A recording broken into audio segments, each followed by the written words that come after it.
nuggets tonight that you can take away with you. Of course, he'll give you a load of shite that will completely unuseful with us. Manager as well. So I am Lesley Patterson, two-time Xterra World Champion, and I've been a triathlete for, oh God, about 20 years. And in fact, our good friends from Scotland are here, John and Alison tonight. And John was my first ever triathlon coach. So I played him. This is my husband, Dr. Simon Marshall, and his background is? So my background, I'm English and she's Scottish. You might be able to tell the difference in accents. Cultured, civilised English accent and then a crude, foul accent. So my background is, I started out as a cyclist and soon realised that I was relatively mediocre. I managed to be a Cat 1 rider, but I couldn't make it any further, and I thought, what's wrong with my head or my body that I can't get any better? So I started studying it, first in exercise science, and then got more into sport psychology, and then ended up meeting Lesley at university. Lesley was with the Great Britain Triathlon team, which was based at the university I was doing my PhD at. Great facilities and stuff, and so we met on the bike. I was on the men's road team, and she was the only triathlete that came out with the road team. You know, roadies are terrified of triathletes. Stay away from me with those sticks. You know, but you saw my backside. That's right. But she can handle herself because she's Scottish, and anyone tries to have a go, she can give as good as she gets. So we hit it off. Yeah. So I thought what I'd do is just tell you guys a little bit about my journey through the sport. And how I built a mental toolbox with the help of Simon, and what's in that mental toolbox, and how you guys can maybe utilise it as you move forward in your sporting careers. So I actually started in the sport of rugby. So I played with literally about 250 boys and me. In fact, I was the only girl in the whole of Scotland that played rugby at the time. And I was about 7 years old when I started. So that tells you about, you know, the wee fighter that I am. And I've kind of lived my life under that principle, which is the magic happens outside the comfort zone. So any situation in life, I like to make it as hard as possible, so that I can learn more about myself, and as a consequence, develop the skills and get better and improve and improve. So anyways, when I could no longer play rugby, I got into the weird and wonderful sport of triathlon, which, by the way, in Scotland at the time, in the sort of 90s, that was weird and wonderful. Running around in a swimming costume while people were still drinking at 6 AM on a Sunday morning was kind of strange. And there was no girls really that did triathlon either. But I got pretty good pretty quickly and got into the national teams and all that kind of stuff. And it was very gung-ho, and I wanted to go to the Olympics, and that was always my big dream. But when I was getting coached in those national teams, I felt I kind of was at loggerheads with some of the coaches. I'm a very emotional person and a very passionate person, and I found that they were very obsessed with numbers and data, and they didn't really know how to talk to me as a person. And as a young 16-year-old girl, there's just a lot of stuff that you're trying to sort out emotionally, and you don't really know who you are. And so I looked up to all of these world champions and professional athletes, and I thought, well, I need to be like them if I want to be a world champion too.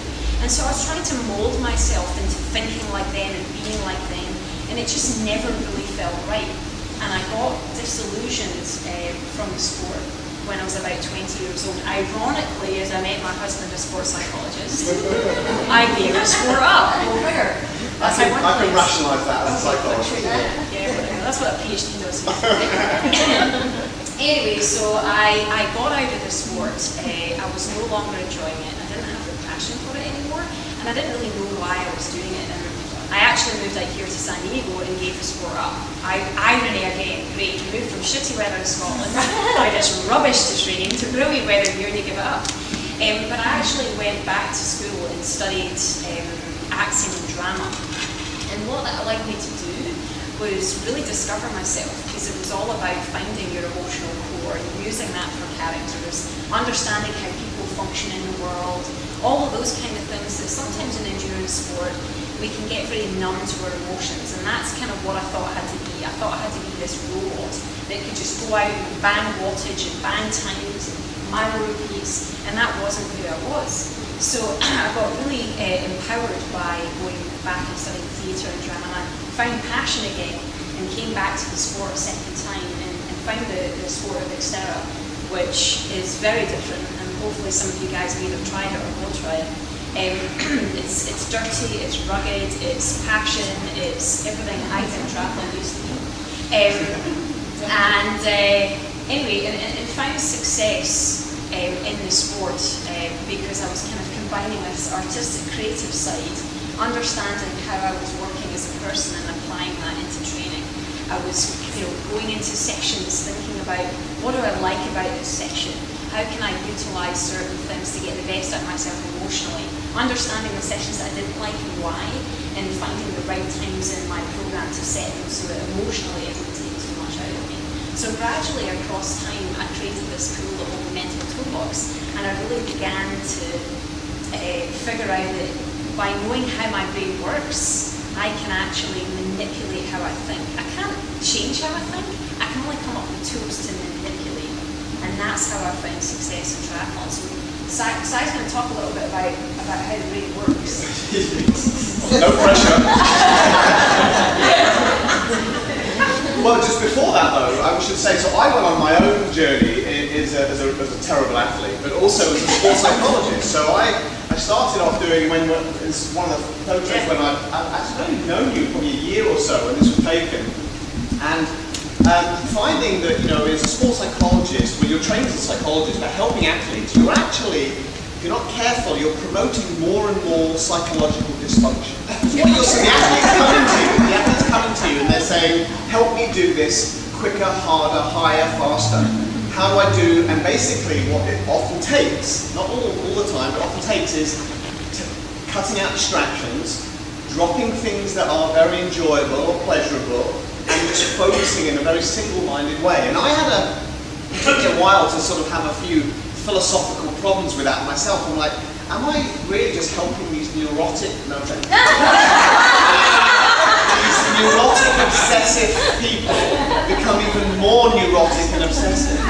And where's the giving back, and where's the sort of the gratefulness? And so I went on my own journey. So the reason we ended up here is that I took a job at San Diego State. I'm now actually, my daytime job is I'm a professor at UC San Diego in behavioral medicine, which is a very fancy way of saying I apply all these tools to help people with chronic diseases get more active, get off the couch, leading more active lifestyles. It isn't necessarily the stuff that we do for sort of triathletes, because a lot of it is very specific to how I stop myself wanting to crap myself in my wetsuit, But a lot of it is, with people who struggle with exercise, how do I start?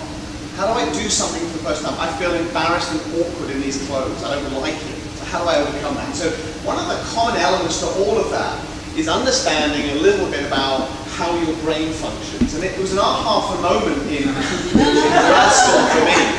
Because I don't know if any of you had any biology classes or neuropsych classes. And so I'll just give you a very kind of a real quick and dirty approach to the way that why your brain is the way it is. So our brains have been sort of, if you imagine a tree trunk, if you cut it open, the rings in the middle tell you when the tree, when it first started growing, and the rings on the outside, as time passes on, are the more recent parts. The same with your brain. The real center of your brain is the oldest part of your brain, dates back millions of years when you were just flopping out in the mud, coming out of the water for the first time, assuming you believe in evolution.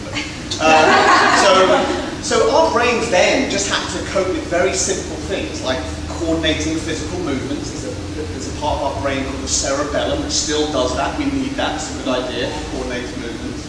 But the other parts of our brain that start to develop, which is to protect us from getting killed, eaten, hunted, shot, whatever you wanted, just protecting our lives when they were genuinely at risk. And then over the last sort of 3 to 4 million years, we started adding on parts of our brain that became more what we consider kind of a thinking part, things that can think abstractly. Most primitive parts of your brain can't do that. And so now we're left with multiple brains that are kind of left over from many years, millions of years, when our lives look very different. However, the parts of our brain that originally were there to protect us from harm, to stop us getting eaten and killed, are the things that ultimately are the cause of all of your worries in triathlon. I can guarantee you that, all of your worries.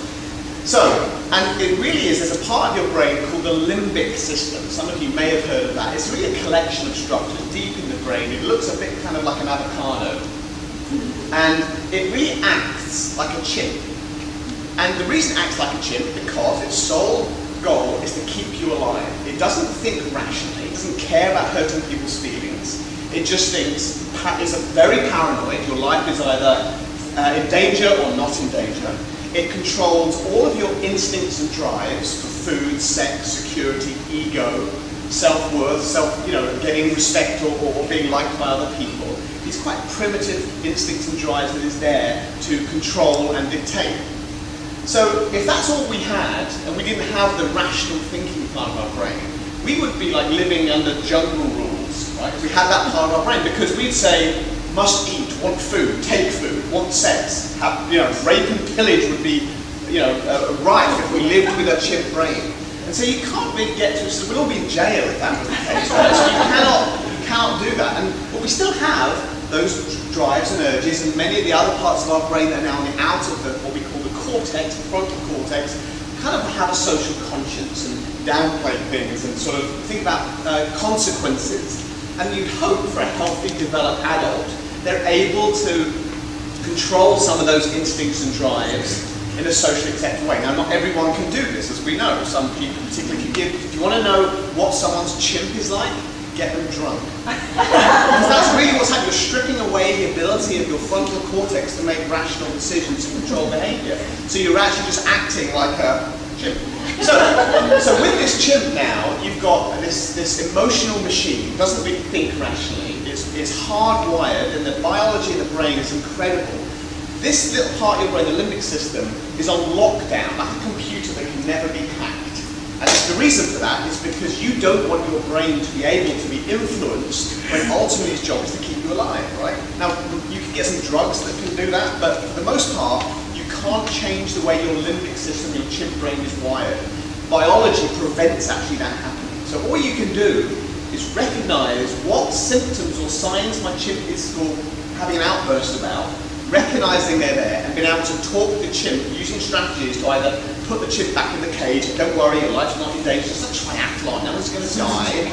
But really, you're thinking, I'm about to get into a swim start, I may drown, I may get kicked out, I may push it under, and no one will ever see me again. It doesn't happen. But the chimp doesn't know that because it's just reacting to all this sensory information that you had like millions of years ago. So here's the way that biology really screws over, evolutionary biology. So what happens? It's on lockdown. That's the first lesson that we need to know. The second lesson is that obviously not only can you not sort of influence it, but it receives all incoming information 5 times quicker than your thinking brain, right? 5 times quicker. There's a whole host of studies in neuroscience that prove this.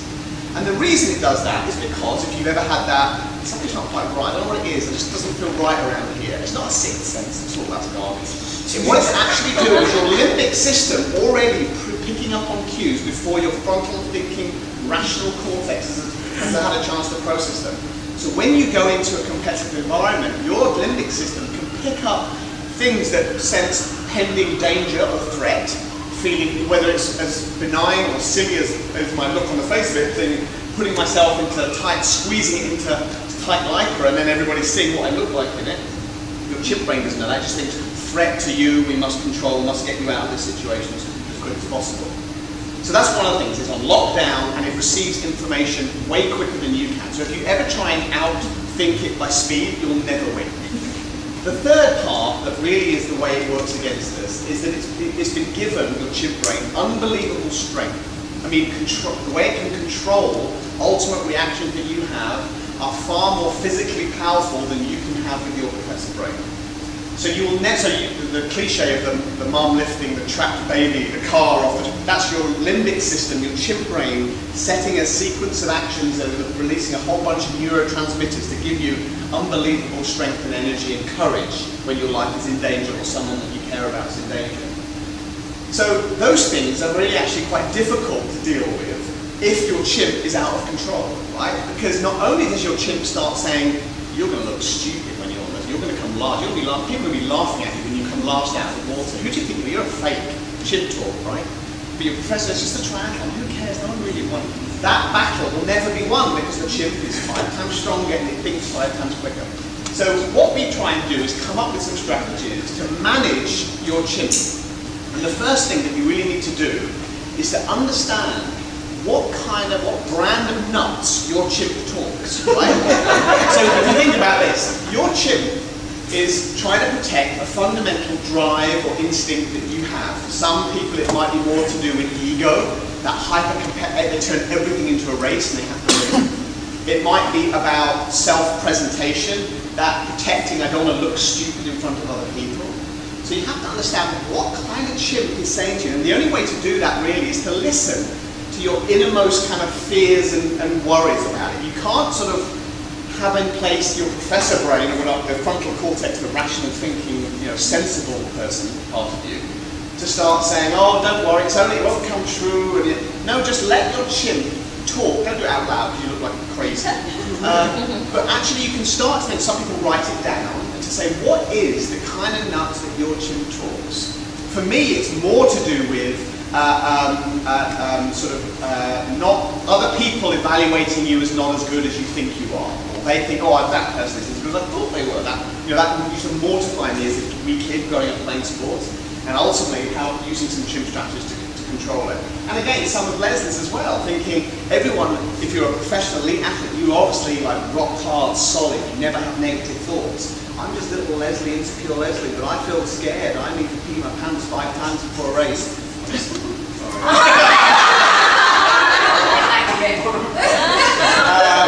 So it's actually knowing what that dialogue is going on in is happening. So three quick strategies before we talk about the ones at Lesley.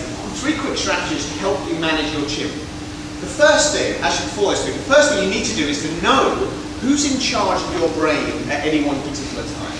Is it your chimp in charge, or is it your professor brain in charge? And the way to ask that, we can do that actually using some sort of what we call fMRI imaging, but we can do that by asking you a simple question.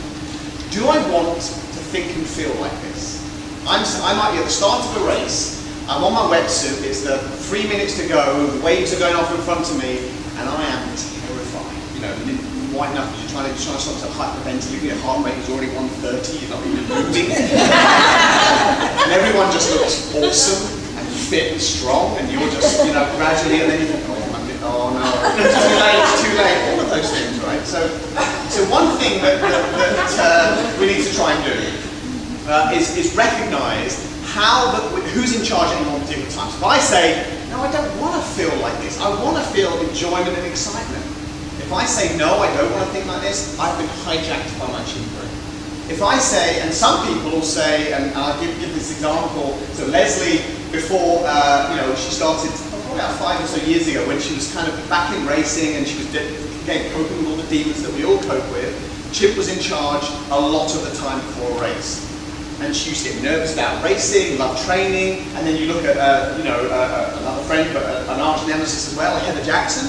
She loves racing. She can't wait to get onto the start line. She's like ready to go. Oh my God. So her chimp is not, she hasn't been hijacked in that situation. She has her own chimp issues, trust me. But when she's on the start line, at the swim start, she's actually not, she has her professor brain chart, okay, think about strategy, all the rational thinking things. So the first thing is figure out and this doesn't just go for start a triathlon, it's give me a presentation, going on a date, whatever, do it by noon, should I buy noon, whatever it happens to be. Do I want to think or feel like this? And if I don't, I've been hijacked by my chimp, I need to use one of my 3 strategies. So I'm going to give you a few to help you along the way. So the first, I've already mentioned it, is that you can give your chimp some exercise. And what I mean by that is your chimp is really saying, life in danger, threat, you're going to die very soon, get out. Controls the fight or flight response. Fight, flight, or freeze, the stage fright. So you can say, what ultimately is my chimp actually trying to tell me? It's going to say, and for my chimp it might be, you're worried actually that you're going to be you're not living up to a potential. People think you're a good athlete, but really you're terrible because of this, right? That's what my particular brand of chimp might be saying. Yours might be different. It might be how your body feels and whether you feel that you have the right to be there. Whether you think that you're worried about coming last and people like, oh, it's embarrassing, thinking about that. So you have to figure out what particular type of chimp is saying to you. And then a good strategy is to spend 2 to 3 minutes letting your chimp scream, shout, this is the exercise. Okay, chimp, I've heard you, go on, have your day. What's the problem? Not try and say, it's only a triathlon, you stay out of its way, meaning you, the thinking, rational person. So you just let your chimp just go off on one, right? And don't do it for like 30 seconds or so, because all you do is you just talk negative to yourself and feel even shittier, right? So, but what you do, if you do it for 2 or 3 minutes, your nervous system, in fact your limbic system, actually sort of relaxes when the threat doesn't materialize. And actually the chimp crawls back into its cage and says, maybe that wasn't a life or death situation. So the easiest way to think about this, so talk in your own head before a race, all the things that you're worried about, and when you run dry, there's no more things to say, that would be good to stop, right? I generally have my chin talk right after I've walked around the expo. Yeah, that always sets my chin off. Yeah. Oh. Yeah. So then I go home and I have a little wah! He's like, yeah, here we go, get your muscle. Okay, so giving your chimp some exercise, letting it have an outburst, and letting it crawl back and go to sleep back in its cage, strategy 1. The second strategy is actually to put your chimp in a box, or in a cage, I should say, and you put a chimp in a cage with facts and logic. So there are times where your professor brain can say, you know what, and I'm not talking about trying to imagine yourself, your chimp is saying you're going to come last and people are going to be laughing at you on the race, not to say, oh no you're not, you're going to win, you're going to imagine yourself. Your chimp can smell a rat from a mile away. There's no amount of positive thinking that can overcome the fact that you may actually come last out of the water, right? That's the way that things are for some people. And it just doesn't have to be coming last, it can be anything about just what you feel like physically or what have you. So rather than try and pretend that it's not going to happen, say, well, if that event does happen, if I do come last out of the water, well then what? What actually happens? This is the facts and logic. Is an earthquake? Do I get swallowed up? Does someone, a big spotlight come down on me and everyone starts snickering with big foam fingers? No. In fact, you look at Iron Man, who gets the biggest cheer of all? It's the people, exactly. It's the people who make the cut, not the neurotic, spoiled pros who come in. Little bird sticks running. So you've got to remember. So you might just be on a local club ride and you're worried about getting dropped or something. So if you get dropped, big deal. And you're like looking around the scene, enjoying being outside, being grateful that you can do it. So it's trying to match this second strategy, exercise, boxing it, with things that actually, if that did come true, what then? What would actually happen? So what? So that's the second strategy. And the third one is to use some reward, to give your chimp a banana. Chimps love bananas, right? I might have taken the metaphor a bit too far there. But, so in other words, you can use some distraction or reward for your chimp. So most of the little receptors in your brain that control pleasure and pain and are all located in the chimp part, in the limbic system itself. It's like the 4th of July, like biochemically, when great things happen to you. We know this, we've studied this. So when you can give your chimp a little bit of pleasure, your chimp is like over the moon. It suddenly forgets often that you're just about to be terrified and go into a swim style or do a bike ride you haven't done before and so on. So you can give it rewards by doing things like being kind to your chimp, like always having nice, feeling great in their clothes or nice shoes if you can afford them to run it. It's a great place to talk about that. Having good stuff. When I was growing up as a cyclist, I used to get really annoyed that you don't deserve that bike, you're just a Cat 4. And now I'm like, good on you. If you can afford it, and it not only helps the industry, but you're saying, great, makes you feel good. Why would I want to take that away from someone, right? So a reward like that can be really powerful. Distraction. Your chimp, remember, it can't actually think rationally. It can't do anything mental tasks. It's just an emotional, catastrophic, paranoid machine. So if you start doing a mental task that your chimp can't do, and only one brain can be in control at once, we know this, you can't have 2 brains in charge at once. If you start counting, there's nothing special about counting. It's just a cognitive task that your chimp can't do because it's a little primate, can't count. So accounting is a great strategy to stop your chimp taking over and keeping hijacking you. That's why when we talk about pain tolerance, a lot of the strategies, they're doing mental tricks or cognitive tricks on your brain so that you can actually stop your chimp hijacking you. If you have trouble getting up in the morning early to master swim, or it's 5:30 and you're like your chimp because that's warm, safe, comfortable, and your professor brain is training, racing in 2 months, I'm going to, you know, it's that brain fight. You'll never win, right? Why? 5 times quicker, 5 times stronger. So what you have to do is to say, well, one strategy will be, okay, on the count of 10, I'm just going to pull back the covers and get out of bed. 1, 2, and as long as you keep counting, there's nothing special about counting, say, you know, alphabet in German, whatever, a cognitive task that chimp can't kind of take control back over, and without thinking, pulling back the covers. So if you don't like getting into a freezing cold swimming pool in the morning, like in San Diego, like we have to do that. In Scotland, they're like chipping the ice off. So one thing that you can do to make your chimp feel good is let yourself, if you swim 3 or 4 days a week and it's really hard to get up, or if you just swim twice a day and one is really hard, it's dark out and the night is swim in the pool in your wetsuit. Like, what? What do you mean people do that? You know, I'm going to look stupid. Ah, it's my chimp pool. Who cares if you look stupid? All I know is that jumping into a pool first thing in the morning with a wetsuit is awesome. You feel good, you're fast, chimp reward, right? So it's good. So little things, and there's no like magical formula for that. It's what things that you can do to every now and again give your chimp a little bit of pleasure, because that's where those receptors are located in that part of your brain. So there were certain tools and certain things that I started to do for me as an athlete that kind of incorporated the chimp without me even knowing it. And one of the first things that I did, and I kind of got that, I kind of got this actually from my acting background, was coming up with an alter ego for myself to race under. And actually, Beyonce does this. She has an alter ego called Sasha Fierce. And everyone, before she goes on and performs, everyone has to call her Sasha Fierce. So I created this alter ego for myself called Paddy McGinty. And good old Paddy's a Scot, he's a boxer, it's a dude, he's a hard ass. He has all the traits that Lesley the person doesn't have. No fear, doesn't give a shit what anyone thinks, just goes after it. All of those kind of things. And so by having this character, it just allowed me to step into that role and adopt all of the things that I felt I didn't have as Lesley the person. And furthermore, it kind of helped people around me in my world, like my family and my friends, to understand that when I'm training and racing, I'm actually a different person than when I'm, you know, Lesley the person. Look, John, am I right? Yeah. Oi! But what's interesting is that, you know, you'll get athletes who come to see someone about some sports psychology or mental skills training, and they're dragging the Samsonite luggage of issues they've got with them, you know, with them. You can see it, and they just see it as this huge mountain to overcome. I've got confidence, body image, anxiety problems, lack of competitiveness, whatever it happens to be.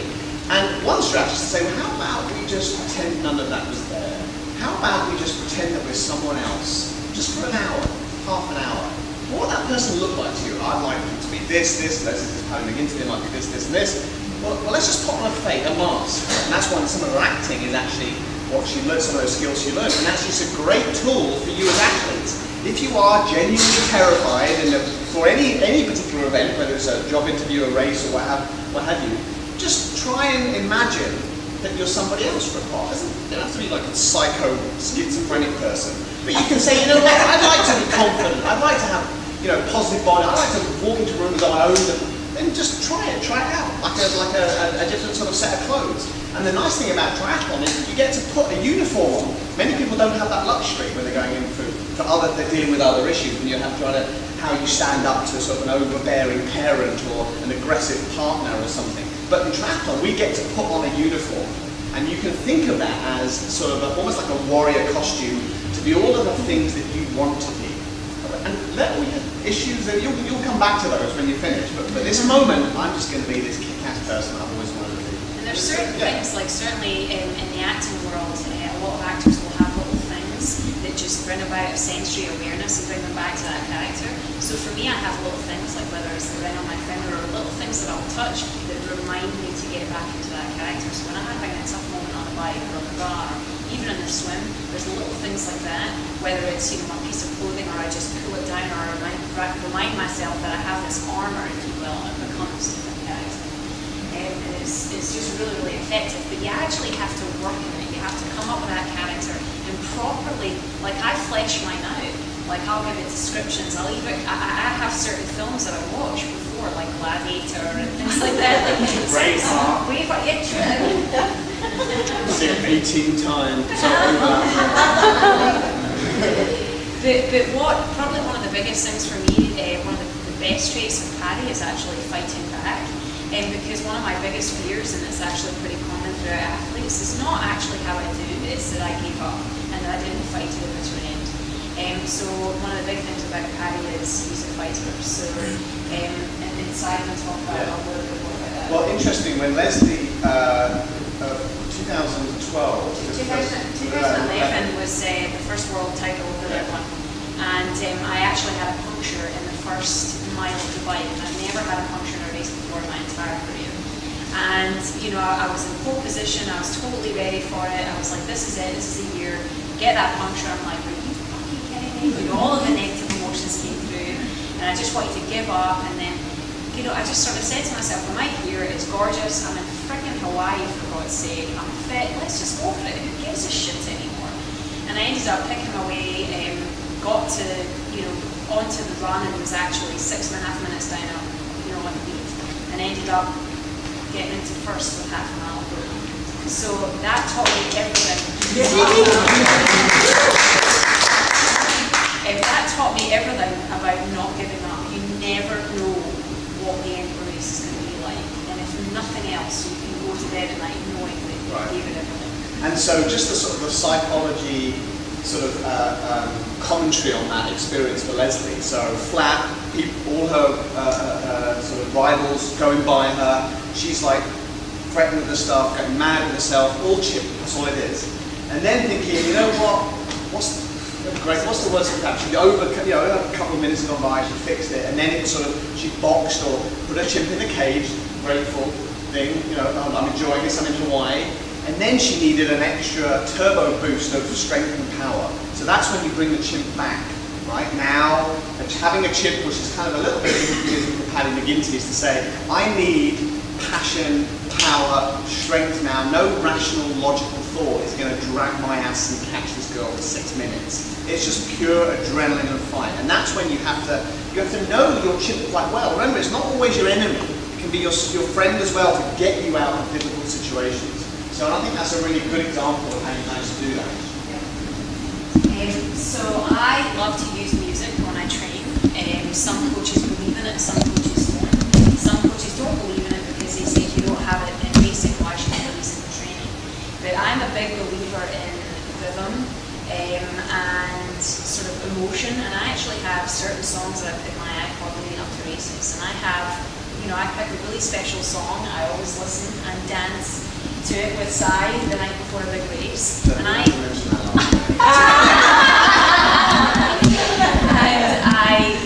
actually memorize the chorus, and I have lines in that chorus that I'll sing and repeat to myself in a race when I'm nervous, anxious, when the chimp talk is starting to come back in, and it's a way for me to get back into a rhythm and a cadence that pushes me through the tough moments. So there's, you know, there's just lots of things. And I think music, you know, so as long as you're safe and you can hear traffic or you're running or something, you know, use it sensibly. Music is a fantastic chimp reward. Parts of your brain that light up in response to music that you like is the same parts of your brain that are the ones that are driving all these instinct drives and so on. So it can be a really powerful tool. And I think the other thing is that it can help you get through difficult times as well, but it does hurt. You might have realized that you actually can go faster or find that little bit of extra effort if you're listening to good motivating music. So it can be powerful as well. This is one of my favourites, and this is actually something that Sai really taught me, is embracing the suck.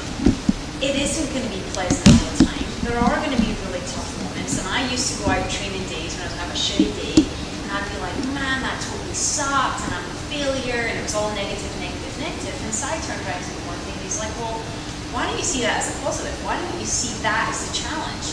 Great, you've had a shitty day, now you're coming up with the tools to get through those shitty days. I'm like, oh, that's cool. So now whenever I'm having a shitty day, I'm like, I'm on a shitty day, I'm gonna, you know, get those tools and create them and get through it. And you know, and it really is a cornerstone to sort of how I teach my athletes and how I teach myself. Right, because you know, mental toughness isn't built or learned on the good days, right? It's built when you're battered, beaten down, and you still get up and you still keep moving.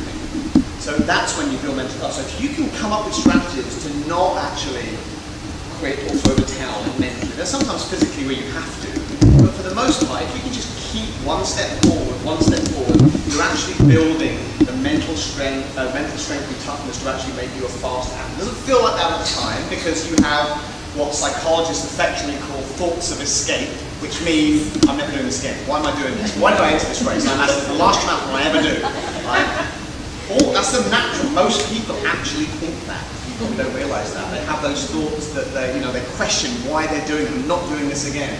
If you can figure out a way that I recognise that it's my tutor, here's some strategies I want to practice beforehand I'm going to use, and I come out on the other side, that's how you build mental toughness. And I say, all of the athletes I've worked with, from beginners right up to Olympic athletes, the biggest regret is not missing the podium by 3 seconds or a medal by 4 seconds. It's actually throwing in the towel, thinking that they did leave it all out there. And for some, leaving it all out there might be a 15-minute mile pace, others it's a 5:30 pace. It doesn't matter, those times are irrelevant. It's about, could I have done more on that day? And if you can honestly look yourself in the mirror and say, I couldn't have done any more, that's a good day. You'll be able to sleep at night with those days, and over time you get stronger. So when you find those sucky moments, face them, yeah, and relish them. And this is the way that we help Lesley remind herself in big races how to do that. Yeah, because this was actually when I went into the second world title that I won. I would say I actually felt more pressure because the first one, you know, wasn't a fluke. Am I really that good? And the second one is everyone's expecting you to use. It's always about everyone else's perspective, and so it was a real challenge for me to try and enjoy the experience. And so we wrote the I am free and be brave in my arms. To be brave enough to face my fears and really push to the limits. The I am free is I am free from other people's expectations. This is my journey, whatever I choose it to be. And ironically, it was probably the biggest pressure race I've ever had, and it's the most fun I've ever had in a race. And that was a truly joyous outcome for me. And I ended up winning it. The success was actually in enjoying it. Right. Because I think when you're under that much pressure, it's hard to enjoy it. And you can't rely on your brain to think rationally in the times when you're in trying to embrace the suck. It plays tricks on you. Your chip brain has all sorts of devious strategies to get you to kind of go, you know, run away, hide, or freeze. So having physical reminders to pull you back out of your own head to say, you know what, this is what I need to focus on. Writing things on your stem or on a post-it and taping them. Little slogans are really, really powerful. And even with Lesley's weakest discipline of the three is to swim. And she can't read these things when she's swimming, but every time her arm comes over, she can see just blank on her forearm. It's enough to bring her out of her own head, to not think about, oh my God, I'm already going to be 3 meters down that girl, I can't stay on that girl's feet, she's gone, I'm going to be... It's just like, okay, back out of my own head where all the chip is lying, and then to focus on things that are to keep you going. And we have this little mantra, and I do apologise for foul language, finding your fuck it moment. Right? And in sport, we've all faced those. And this is a moment where, you know, for Lesley it was flatting in the World Championships, but for you it might be, it can't get any worse than this. Great. You might as well, fuck it. What is there to lose now? I'm just going to go out there and enjoy myself, or just look at the scenery, or chat to people, or change my goals than what they were before the race. And that's a remarkably freeing and liberating way to think about those moments that are just, you can't find any positive in that, but there actually is, and the trick is to helping yourself do that in real time. So one thing that I do with my athletes a lot is my 10 and 10 rule, and I think that most people look at athletes like myself and think I never have negative thoughts. I have them all the time, maybe even more than you guys. So what I actually do with my athletes is I say, okay, what are your top 10 negative thoughts you know you're going to think during a race or during a hard workout? Write them out. Then counter them with 10 positive ones. Okay, ones that are realistic and really actually balance out the 10 negative ones. Then come up with the association those 18 words, memorize those words so that when that negative thought pops into your head, you have the countering word that you can keep repeating. And that just brings you out of the moment, brings you out of that challenge. Yeah. And so if you go on a start line and think, no matter what happens, I've got these bases covered. Because if this happens, I go off too fast on the swim, I start to hyperventilate, I go into my emergency stroke, and I'm only 50 yards in and everyone's leaving me, am I going to make it? Where's the board? Am I going to hang on to it? Right? If you've got a mental strategy to deal with that scenario, it's remarkably liberating. You're not then suddenly thinking, oh my God, if this happens, it's all going to fall apart and I might have to. You've got something to actually go to. Okay, if that happens, I'm going to alarm my back, I'm going to think this, this, and this. I'm going to counter this, and then I'm going to turn, I'm going to do 5 strokes, go back, and you have a little contingency plan for every eventuality that might actually occur. Marginal gains. So, this is kind of a funny picture. So I used to be scared to do all the little things that could make up a difference, all those little things that when combined make a big difference. And I was almost scared to do those because I felt like if I put everything in, then if I then fail, what else, what else do I have to give? And I was really scared to do that. And as I'm going into this sport, I'm no longer scared to do that. I want to take every opportunity that I can, given my circumstances and who I am and my job and my life. And one of those things actually is I sleep in an altitude tent. So this is like a marginal. Not all the time. Not all the time. So leading up to big races, I'll do that for the physiological benefit, increasing red blood cells, all that kind of stuff. And whether it's massage, whether it's treatments, all the little things that add up to that, something that just makes that 1% different. However, being a husband of someone who sleeps in an altitude, it's not all roses for me. Lesley goes to bed at like a 12-year-old child's time, right? So as an athlete, and I go to bed probably about an hour or two after her. So she's up at 9,500 feet, always sleeping away. If you've ever gone from an IDM to bed, you understand, if you've ever gone from sea level to 9,500 feet under a second, it's really not a pleasant experience at all. Because Lesley gets in there, she turns it on, it takes 20 minutes or so to get up to elevation, so she's asleep by the time this is happening. So the first few times that we had, I don't think I can do this, Les, because I'm in there, I'm like lying trying to sleep, my heart's like 120. I'm like, this is impossible, and you think you're in this bubble, right, and then you've got chin claw coming out and so on. So it's like, okay, when I come to bed, I'm going to turn it on. So you're just going to have to, for an hour, sleep at sea level. That's the only way this is going to work. Saves life. Yeah, kills yourself. So do sweat the small stuff. Do all those little things. You can create the time for it, and you do deserve it. Practicing transitions is the great one. So create a team around you. This is really, really important. Have the right training partners, have the right family members, have the right coaches around you, people that are going to have a positive influence in your life. You cannot go on this journey alone, nor do you want to. The best experiences are those that you can grab from other people. And so if I don't have all those team members, there's no way I can go to the level that I've gone to. So really find the right people to have around you. And some of the best Olympic system reward is actually social approval, love and liking and being in a group.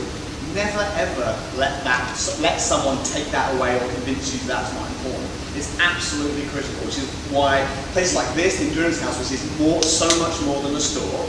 It's a community focus point to train and to interact and share, and that's what you're doing. So never let go of that if you can. And I think what's important is as you create training structures, you're working with coaches or teams or groups. I used to have coaches that would prescribe me workouts that meant I had to go out on my own all the time and just do everything on my own. And it was deathly boring and I was pissed off and irritated. It might have been the best physiological workout to do, but was it emotionally the right workout to do? So in any given week or day, I know with my athletes and with myself, how many emotional checks am I writing out for a session? And how many physical checks am I writing out for a session? It's got to be a combination of those two things. And there's only so many times you can do something that's emotionally going to burn you up. And they have to be positioned at the right time, of the month or the week. And you don't have to be an elite athlete to create a team about you. It's about really surrounding yourself with people who you like, you get like in return, and you actually have common values. So it might be that you try and say, you know what, these people are so negative all the time. I'm not going to be around people. And sometimes you can't avoid it because they're in your own family. But other times you can. You can say, you know what, I'm only going to be around people who are positive, optimistic, and that has a tremendous effect on your biology, has a tremendous effect on your attitude as well as your performance. And just the last thing, like we created, I'm sure you guys heard about it, the core routine DVD, the 6-minute six-pack, so check it out, 6minutesixpack.com. The reason I'm talking about this is because we integrated behavioural principles into our workout. And that's why it's 6 minutes, and so I can briefly talk about it. And this, I guess, is just that other hat out there about helping people get off the couch with diseases, and you have to start really small, but the principles, the behavioural science of this is solid. We can apply it to ourselves as sort of trained athletes, or athletes in training, I should say. And the kind of the nuts and bolts of it is that you want to be able to there are some activities that we all avoid as athletes that we need to do more of: stretching, foam roller, core work. Bother to do core work, right? So how do I get myself to change my behaviour to do something tiny? And so, using some behavioural science, we've got, look, you can have a workout, a core routine in 6 minutes. There's nothing necessarily magical about 6 minutes, but what is important is that it's manageable. You need something, we know, that if you can find what psychologists call a cue, a reminder to do something, and you embed that in your life to say, I must do that. It's like leaving your running shoes out by the front door or packing your bag the night before. One of Simon's colleagues, in fact, every time he flushed the toilet, he would force himself to do 10 push-ups. Not in the toilet, of course. Yeah. That's just disgusting. But, you know, by the end of the day, yeah, if you're 200 push-ups a day, that strategy alone. So he was drinking a lot more water because he could do more push-ups. So just anything that you can find is a little thing in your environment to cue you into doing it. There's a few other points, but you know, the essence is that there's a behavioural cues to each of these. Principles to do it, and that's how we design this sort of core routine. Anyway, so we obviously embed a lot of those principles into the way that we coach together as a team now, which is pretty cool. So check out our website, bigheartcoach.com. You can see our great pictures. We've brought you guys some flyers tonight. We're doing a 2-for-1 special. So if you have a friend, a family member, someone that's training for the same race as you, or similar time frames, you get the same schedule, but then get coached individually by us. So it's actually 2 for the price of 1. So we've got some flyers for you guys to give out. So does anyone have any questions about what we've spoken about? We've kind of thrown a lot of stuff at you. What was your final decision to come back? When was it, or what was it? What made you want to come back to it? Realising why I was doing this sport. I think when I was younger, I was doing it because I always thought I should be an athlete, rather than I actually enjoyed how it felt. So when I knew myself better and I came back to the sport, I was enjoying how it felt to do it, not because that's who I thought I should be. If that makes any sense. Yeah, I was doing some cross-country races. Yeah, I was doing some running, the Dirt series. I don't know if any of you guys have done some cross-country, so I did a bunch of those. I love the people. I love just being out there and kind of hurting and the rough and tumble of it. And you know, just kind of the real sort of primal nature to how, that's why I like to be on trails. Like, how does it feel to just run over those rocks and through the trees and see nature? And that's when I'm at my best, when I'm kind of feeling like that, rather than, oh my god, I need to win this race, what about this podium, what about this PR? You know, that doesn't really work for me. So. Have you ever had any injuries that you had to overcome? Psychology? We haven't got all night, so. Some major injuries where it's like, Oh yeah. just So I'm just coming back from a 6-month injury. It was 6 months completely off. No biking, no running. I was able to swim the ability. And let me tell you, when it's your job and your passion, it is a nightmare.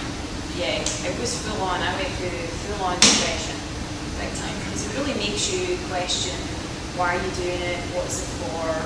Who am I? And sport for me is my therapy. It's like my medication. So when I don't have it, it's just like a piece of me falls away. And so what that really taught me is why I do it and my joy for it, rather than the results. But you know, as I'm coming back, in fact, I'm going to hopefully be competing in the Xterra National Championships next week. you know, it's really hard because the expectation of everyone else is really like, you know, they expect me to win it, or, you know, oh, you're going to rock it, you're going to beat everyone, and it's like, how do I kind of push that aside and just have the joy of being back and doing it when I've had so much time off? So I'm going through all that right now, you know, and what's been great is being able to help my athletes with anything that they've got. You know, how do you assess it? How do you deal with it? How do you cope with it? How do you figure it out? How do you know what the injury is? What are the specialists that you use? I mean, I've travelled all over the country and spent thousands of dollars to try and figure this out, you know, and it was really hard. And speak to other people who have been injured, and not just injuries, had illnesses, or because you get some incredible stories or skills from how that worked for them. That's really powerful. So you're not alone. Find out what worked. And the other thing is to recognise that when you do feel like this, the chances are there are other people who feel exactly the same way. Find them. Right? Yeah. That's what support groups are about. So yeah. And then giving a huge part of how I got through this was finding ways to give back. You know, we created our elite team and mentorship programs and doing charity stuff, and kind of seeing the world outside myself, because I think we get very, very focused on us and us and us when we're doing the sport. And if we can kind of look outside of that, it can fulfill our spirit a bit more, you know? So, I don't know, we'll see how it goes, eh?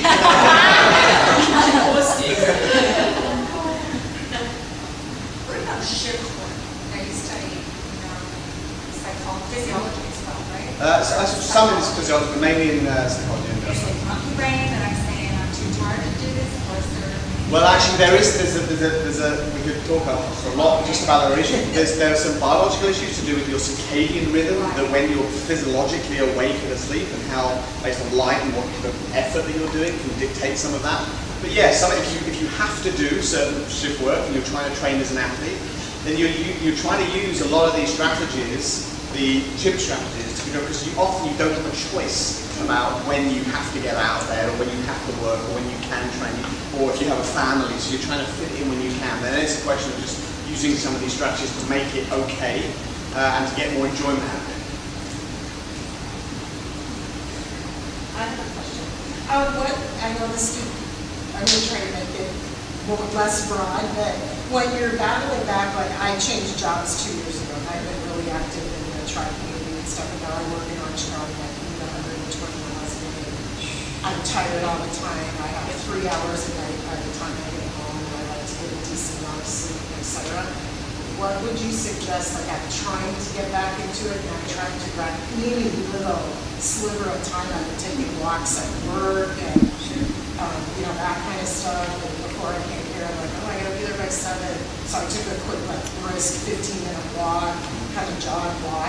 I think there's 2 key things here. One is you have to put aside who you used to be and where you used to be at, because you're going to continually compare, and that's what's going to frustrate you. Well, I used to be able to go out for a Exactly. No, I can't. You're a different person. This is your journey, and this is where you're at, and you've got to accept that. The second thing is to set really attainable goals, but set it in a schedule. And you know, you know, if you can't afford coaching or you don't want to coach, have a group of friends where you can all get together once a week on a call, and you go through your schedule with each other. And you're like, okay, Monday is going to be the 20-minute walk at lunchtime. Tuesday, I've got time for a 45-minute training workout. What do you girls do? We're both in this phase. Let's do this kind of workout. Because I think if you write it down on paper, or you have training peaks or workout logs, whatever it is, it just gives you that rigidity. And if you have a group around you, you have accountability. And that's why you guys are probably in a triathlon too. But set yourself attainable goals. Maybe your attainable goal is to complete 5K, you know, get a race, or whatever it is that motivates you. And set that, you know, whatever it is a month down the line, and have your schedule set up for that. Because then you really feel like you're achieving something. And I think that's the biggest goal. Right, massive. You don't have when you're going to be flying around, oh, this is where I was last year or 2 years ago. You know, not. Which that's what I'm battling too. Like, right. I'm gained 25 pounds and I'm sitting too much. Instead of, okay, I'm going to do this 5K in a month's time, and wow, last week I did 4 runs. Yeah. This week I'm going to do 4.5 runs. That's awesome. You know, it's just a different mindset. Yeah. Great. Thank you. Wow. What did you use to write your book on? So I'm curious. Permanent sharpie. Very sure. I know, it took ages to get off. I was gonna ask you. Like, Mama's a really crappy tattoo. So it was permanent. It was. It comes off. Yeah. Yes. Who cares after, right? When you're at the finished party, very stressed on, you've got the big bladder. It's like the numbers. Yeah, exactly. Okay, I was just curious. How did you come up with your books? It's just, I guess, my big thing, with the Brave Heart, and that's why I started the company and called it that, is I feel like you need a brave heart to really keep challenging and pushing your boundaries. And the whole philosophy of the magic happens outside the comfort zone is you have to have a brave heart to do it. So that's where that came from. And then I am free. I think I've just been so bogged down by people's expectations for so much of my life. And that, that's my biggest chip top, that I need the freedom to be who I feel I can be. So. Cool, thanks Awesome, folks. thank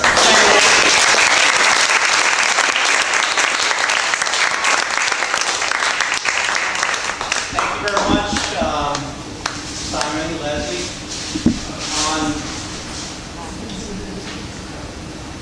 On behalf of the Endurance House,